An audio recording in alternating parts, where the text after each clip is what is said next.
let's talk a little bit about a pretty well-known name, Gareth Bale, who just retired. He officially announced his retirement from the Welsh national team and also the club scene. He is no longer going to be playing soccer, that is. He'll be playing a lot of golf, I'm sure, but a pretty tremendous career when you think about it. What's weird about him is it just feels like he I don't know, if in some ways it feels like he could have achieved even more, but he's won 5 Champions League trophies, 4 Club World Cup titles, 3 European Super Cup championships, 3 La Liga titles, 3 Spanish Super Cups, 1 MLS Cup, which he did obviously in the best MLS Cup final of all time. All 3 of us were there in LA against Philly, Supporters Shield, and his one season, Copa del Rey. He won the Golden Boot Award of the FIFA Club World Cup, Premier League Player of the Year in 2012, 2013, 6-time Wales Footballer of the Year. He won the English Football League Cup. I like how these are being put down for me.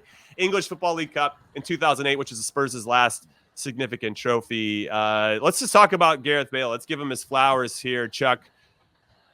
Do you think he could have achieved even more? Because it felt like at times he couldn't always be that bothered to go out there and do the job. However, you say that, and he also got Wales into a semifinal of Euros in 2016. Mm-hmm. He also got him qualified for a World Cup for the first time in 64 years.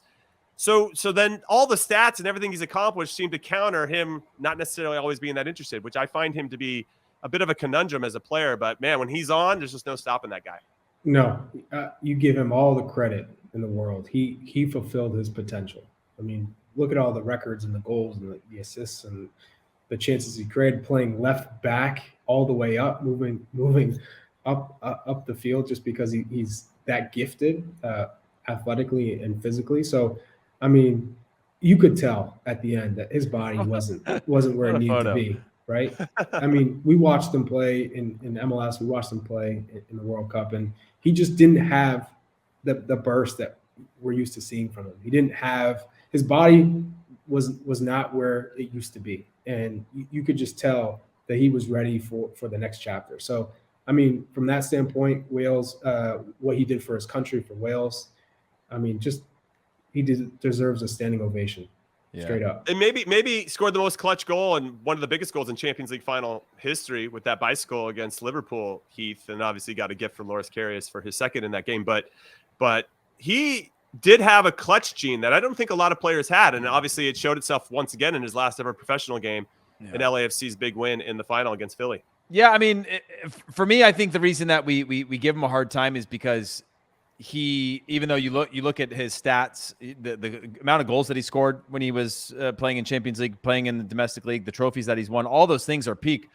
I think with him, when you saw him break out onto the scene, you're like, this could be a World Player of the Year. This could be one of the best players to play the game, right? And as that faded into his late 20s, early 30s with injuries, and then sort of not having it consistently at the level that you want, right? We judge the best players ever against Ronaldo. We judge them against Messi. We judge them on their ability to put up stats week after week, month after month, year after year for their entire careers. And obviously he didn't have that. But when he was on, he was still unbelievable. He was still one of my favorite players to watch. He still glided. And like Charlie said, you could just sort of see, even in LA, his game, his style had changed. He wanted the ball at his feet more often. He couldn't cover his ground. He didn't have that ability to just explode past you in the way that we knew him. And also, I think he's probably physically understands where he's at physically, because he could easily go to anywhere he wants to make a ton of money and just keep beating up his body if he wants to. But I think he sort of goes out a champion, goes out of the World Cup as well. Like, all those things are like a real peak, I think, to go out on, that if it was about money or just continuing to play, he could easily do that. But I just think physically he's just not there anymore. I think that to enjoy it. I can't speak for how he actually feels, but to enjoy it on the level that he once did. Of course. I think what's interesting about Gareth Bale is that we all have a goal of his that we remember. That's the type of thing that he was known for. So this is part of the conversation I'm curious about. And Chuck, where is he ranked? Would you put him top 30 of all time? Top 40? I wouldn't say top 20 for me personally, but would he fit into your top 30, top 40? Okay. Where does he fall in your echelon of greatest ever? Because when you look at what he's accomplished, he's won a significant amount of significant trophies, especially at the club level, of course. Well, no doubt he's in the top 100. I think we can all agree on that. Okay. Top 100. Top 50, That's Yeah, tough. right. He's I mean, I don't know. I'd have to look at a yeah, list to really see in terms for of sure. trophies, for sure. But I think on natural talent, probably not. Because think about the list that we put together for top 10 players of all time. And you get to 10, you're like, oh my God, there's still like a good 15 that I could put in this list. You know, Ronaldinho doesn't even make a lot of the top 10s of all time. It was because he was 9 years, right? He wasn't 17 years at the highest level. He was 9. And some of these players that are in your top, they're top because of what they did during that short window, but they didn't have the 14, longevity. 15 year like on top of the world type of thing. You know, there's this like steep cliff on the end of some of them. Yeah, I'd say the top 50 is where it gets tough to see if he is in that top 50, but for sure in the top 100.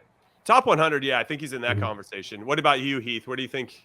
Just kind of ballpark and guesstimating for me. What are you saying for him? Because it's tough. Because when you start to, honestly, I didn't really think any. If I hadn't looked at all of his accomplishments and the trophies he's won, because he basically wins trophies wherever he went, even with Spurs, which you know that's significant because they don't win trophies very often. It's just interesting if you take all that out. I'm like, no, he scored some big goals. I know he won some Champions League trophies. He wasn't like had to be the guy for Madrid every single time. He was part of a bigger puzzle there, and obviously CR7 was the main guy, the alpha there, but he still stepped up in big moments and helped them win significant trophies. It's interesting. I'll say right now, he's definitely not in the top 50. He's not. Yeah, I can agree with that. I can agree with that. It's tough to say because he was on teams that won significantly. He scored a goal almost every 2 games at Real Madrid, even though we complained about his overall impact, right? When he was at Spurs, especially when he was a teenager coming into his early 20s, he was unbelievable, right? When he just sort of had this like young player and then all of a sudden like superstar. And that's what led to that obviously huge move to Real Madrid. And so at that period, and then for years after that, you're like, yeah, I can see it. But it's hard because his stats are massive, but at his age and the fact that it's probably been, even though he scored most of the goals to get Wales into the World Cup, is Will's best ever player, even though there's Ryan Giggs exists, you know, these types of things. It's really, I would say definitely top 100. I could maybe see 75, 80 in that conversation. It's hard to generationalize everybody, of course. But just out of his pure numbers that he put up when he was in form, and you got to, what it looks like, I'd say 2007. Yeah, you got over a decade of quality out of him as well. He's got to be up there, and he could probably put up an argument against a few in the top 50. But it's hard to just stream of consciousness put him in there. Yeah, I put him in the second 50 for sure, and even then, I don't even know exactly. I think 75, 80. You know, once we start to list out everybody, you'd be like, all right, he probably deserves to be in this area.